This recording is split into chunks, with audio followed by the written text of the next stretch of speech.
Cette rencontre s'inscrit dans un modèle de gouvernance basé sur la concertation et le partage. Concertation sur des sujets interpellant la vie de la nation.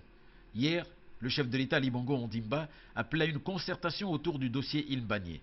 Aujourd'hui, c'est l'introduction de la biométrie dans la vie du Gabonais, avec en ligne de mire l'élection législative pour une meilleure transparence. Cette rencontre a le mérite de poser clairement les problèmes sur les sujets cruciaux, sujets d'une extrême délicatesse comme la transparence électorale. Dans le cas actuel, l'urgence se déclare autour de l'organisation des élections législatives. Les délais constitutionnels offrent la date butoir du 24 décembre de l'année en cours, date au-delà de laquelle l'inconstitutionnalité serait prononcée. Or, Ali Bongo Ondimba s'est engagé, avec lui toute la nation, engagé à l'édification d'un État de droit, d'où le respect des dispositions constitutionnelles. Les législatives ne peuvent plus se concevoir sans la biométrie, l'un des outils de lutte contre la fraude électorale qui fait l'unanimité de la classe politique. Biométrie égale enrôlement des populations, biométrie achat de plusieurs matériels, biométrie logistique adéquate pour un déplacement des équipes d'enrôlement sur l'étendue du territoire, toute l'étendue du territoire national, et la formation des agents recenseurs. Budget estimatif, 54 milliards de francs CFA.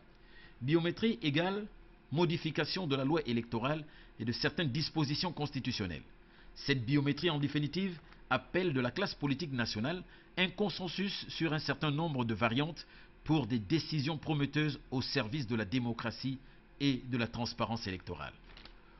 Au nombre de ces variantes, le maintien de l'élection avec la biométrie et le montant à débourser, un tel montant qui nous oblige à reléguer au second plan certains projets de développement prioritaires, mais attention, pour le président de la République Ali Bongo Ondimba, pas question d'annuler l'organisation de la Coupe d'Afrique des Nations 2012.